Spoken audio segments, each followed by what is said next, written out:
Hi, Genki Call here with the Soulforge offerings for you for the week of February 4th, 2024.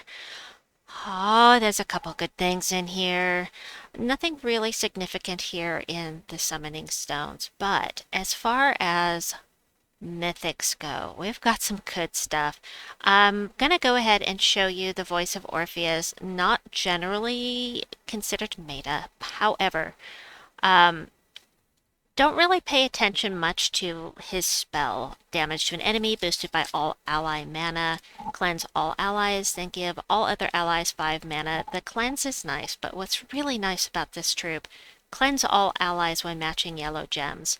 Now, Chris Purpose created a team using this for the dungeon, specifically for the dungeon. So you've got a bunch of negative effects in here. We'll do the hardest fight here. His team, actually, that was it. His team is Essence of Evil, Bork 3000 with Mechanist for a 50% mana start for Bork, Tesla, and Voice of Orpheus to get rid of those negative status effects. So what you do is just look for yellow. And this is perfect because I get a match 4 out of it. You match yellow, you immediately get mana for Bork, usually, and then you cleanse the whole team because of matching yellow. I'm going to go ahead and hit this first troop with the Essence of Evil simply because I want that Fairy Fire to make Tesla hit it harder. We do that, we hit this, and we do it again.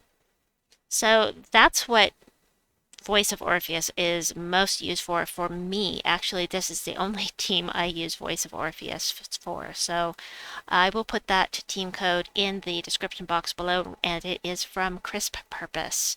Now, as far as the rest of the things that we've got in here, there are two very significant mythics in here. One is the Eye of Arges. I think this is the first time he's been in the Soulforge since he was released. And the spell is not bad. Explode a row, deal damage to a random enemy boosted by red gems, brown gems, and skulls in the row. He actually can do quite a bit of damage, but the thing that people like about Eye of Arges is his third trait. Create 2 Doom Skulls at the start of my turn. Now, this guy is really fun to run with 3 on a team because you'll get 6 Doom Skulls created at the start of the turn. That's pretty expensive, however. You can instead run him with 2 of the Great Worm, who also creates skulls at the start of the turn, or Morthani's Darkness, who creates Uber Doom skulls at the start of the turn. So there are different choices, but I think most significant about this is that, as I said, I think this is the first time he's been in the Soulforge since he came out. Could be wrong about that. Zilapochle, people don't generally pay much attention to this troop. I haven't had him for that long. I've never used him. Damage to one enemy boosted by purple gems. If there's a storm, deal double damage, and if the enemy dies, create 12 skulls. So you get, for each purple gem on the board, you can get, let's say there are 10 on the board, it's a 1-to-1 boost ratio. That would be an additional 10 damage. So 56 damage to an enemy for me. Double that if there's a storm. 112 damage. It's at high level, it's really not very much. And if they die, he's just, I'm underwhelmed with him. However, he does have this. Deal 12 damage to a random enemy when matching yellow gems. The thing is, there's no synergy here. He doesn't use yellow. Why would you run with a heavily yellow team to take advantage of this when he doesn't even use yellow? Doesn't make any sense to me. So that's why I don't really care for this troop. However, Tina. Ooh, Tina is awesome. So deal true damage to 3 random enemies and gain armor. Yeah. Plus, she's gaining that armor. She's a little squishy, but she's going to gain armor, and then she adds 50% of that armor to her skull damage, 50% spell damage reduction, and, well, just don't let her die. But Tina's awesome. Let me show you one of my favorite teams. I'm going to pop into PvP. I'll be right back. So this team is one that I created specifically for PvP for the brown restriction. Right now we have that in Geharon. Mechanist class, 50% mana start for Bork and TINA-9000. We've got the Ruby Macaque, who does true damage to all enemies, true damage from Tina. Tink Steamwhistle creates that Electro Storm, which is, red and yellow. So the yellow feeds Bork, the red feeds both of these. I really enjoy the synergy of this team. Synergy makes things really fun for me. I love a team with good synergy. First things first, you got to get some mana for Bork to get things started. We'll go ahead and usually I get full mana from a single match, but you know, it varies. But look at that. We already have mana. We cast Ruby Macaque, then we cast with Tina, and she starts destroying things. And then we just finish off with whichever one has mana first, which is going to be Ruby Macaque.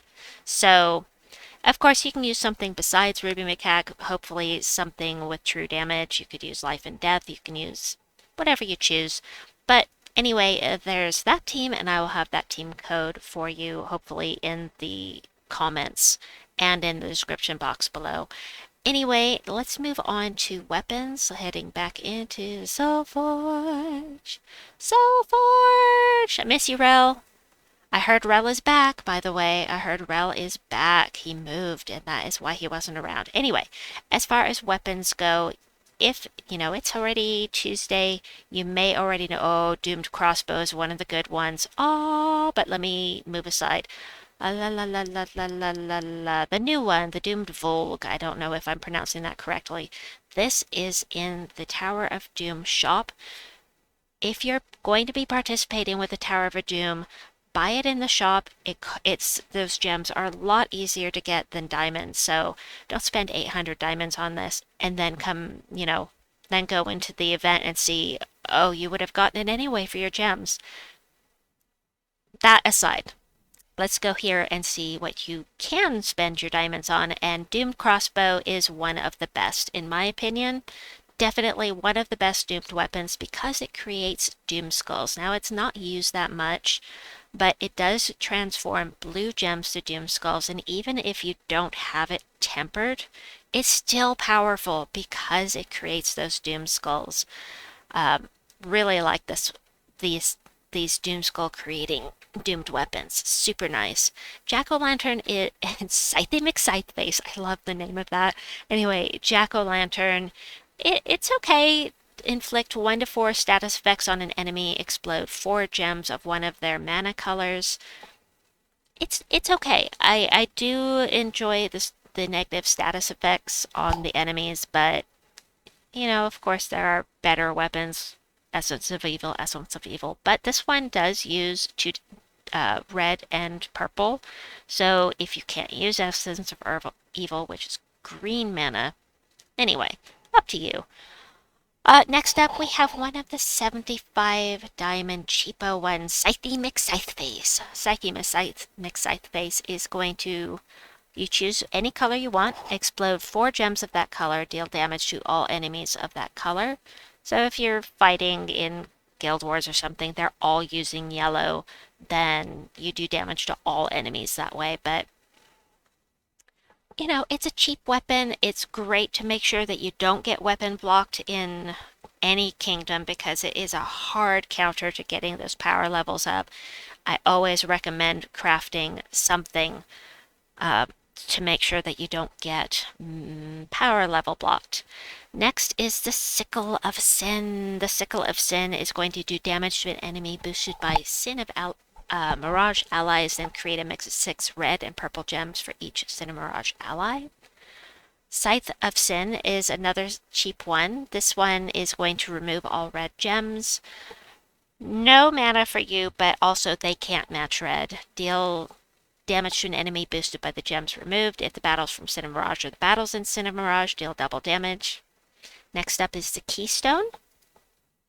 Gain Barrier. Give life to any ally, then cleanse and enchant them. It could be useful, but there are better weapons. Then again, it's nice and cheap. Next up, we have the Doomed Magi. This is one of the staves. Create 4 brown gems, plus 1 gem per tempering level. Give armor to all purple allies. If the enemy has a doom, yada yada, as usual. I would craft other weapons before going for this doomed weapon personally, but that is up to you. And lastly, we have the Bane of Gods. This is the only splody weapon that summons Force and a Mirage. Definitely recommend crafting this one if you like that kind of gameplay. It's my favorite kind of weapon, the Splody Summoners. This one explodes purple gems, random stats effect to all Cinemirage allies, and summons a Cinemirage troop. If I have forgotten to link anything in or add videos, if I forgot the team codes, let me know in the comments below. Let me know what you're thinking about crafting this week, and have a wonderful day or night wherever you may be, and we'll see you soon. Bye-bye!